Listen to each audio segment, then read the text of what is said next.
백록강과 동안가을 경계로 국경이 늘어났죠. 여기를 보시면 대충 지금의 북한 땅에 있는 국경처럼 됩니다. 일본과의 관계에서는 일본의 회유 체계로서는 기순정리역 그리고 삼포 계약 세 가지의 항구를 열어서 일본과의 교류를 하는 것을 말합니다.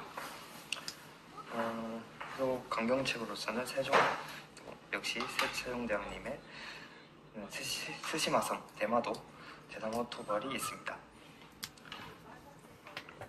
또 이 삼포개항이 나중에 왜 삼포개항이냐면 조선의 일본인 통제를 강화하기 위해서 삼포를 하고 이후 삼포 외란이 일어나고 일본이 쳐들어옵니다. 그럼 이후 전쟁을 막아내고 이후 조일 교육은 쇠퇴됩니다. 교류가 끊깁니다. 자, 임진왜란 1992년에 부산 앞바다에서 도요토미 히데요시의 군대가 영주들이 조선을 침략했습니다. 참고로 도요토미 히데요시는 일본 전국시대를 통일한 사람입니다. 초기에는 부산을 뚫고 순식간에 한영과 평양이 함락되는 등 조선의 전세가 불리해지고 선조가 의주로 피난갑니다. 의주로 피난간 이유는 명나라로 곧바로 동가기 위해서죠. 이후 이순신 장군의 수군 그리고 의병, 일반 평민 등으로 이루어진 의병 그리고 조선과 명나라의 연합국의 활약으로 전세 상황이 많이 회복됩니다. 이후 명과 일본 물론 조선 빼고 휴전 협상을 합니다. 심지어 이것도 협상이 결정됩니다. 한 2년인가 전쟁을 치렀다가 일본군이 다시 침략합니다. 이거를 정유재란이라고 합니다. 앞에 있는 걸 임진왜란이라고 하고 조선 빼고 휴전 협상했다가 다시 재침략한 게 정유재란입니다.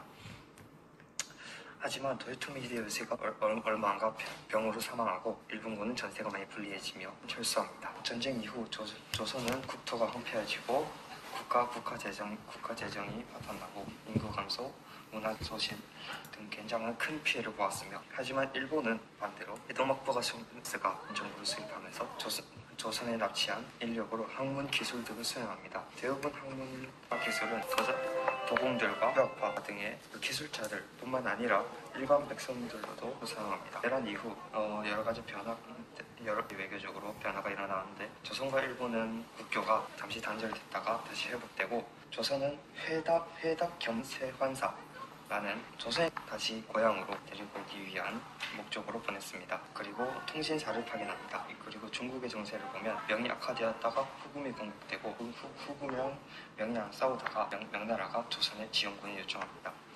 이때 당시에 광해군이 집권하고 있었는데 광해군은 명과 후금 사이에서 중립외교를 펼쳤습니다.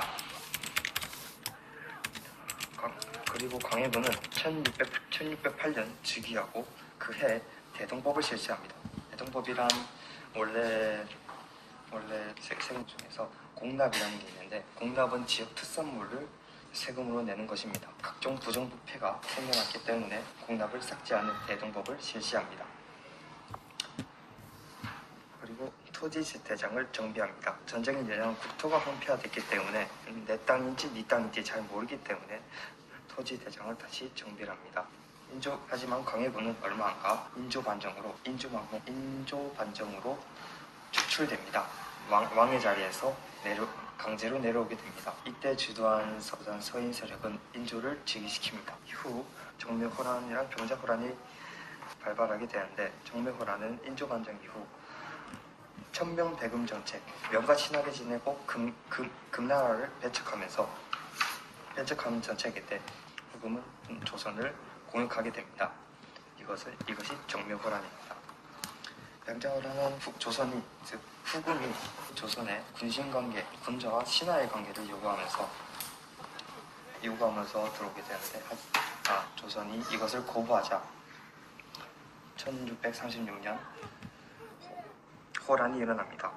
정부는 원래는 강화도로 가서 항전을 하려 했으나 청나라의 군대가 굉장히 빨라서 미처 다 피난하지 못하고 근처에 있는 남한산성으로 피난하게 됩니다. 하지만 청나라에 패배하게 됩니다. 삼전도의 부 9봉머리를 긋는 아주 치욕스러운 굴욕입니다. 이후 결국은 군신관계를 수립하게 됩니다. 오늘은 일단 여기까지 하겠습니다.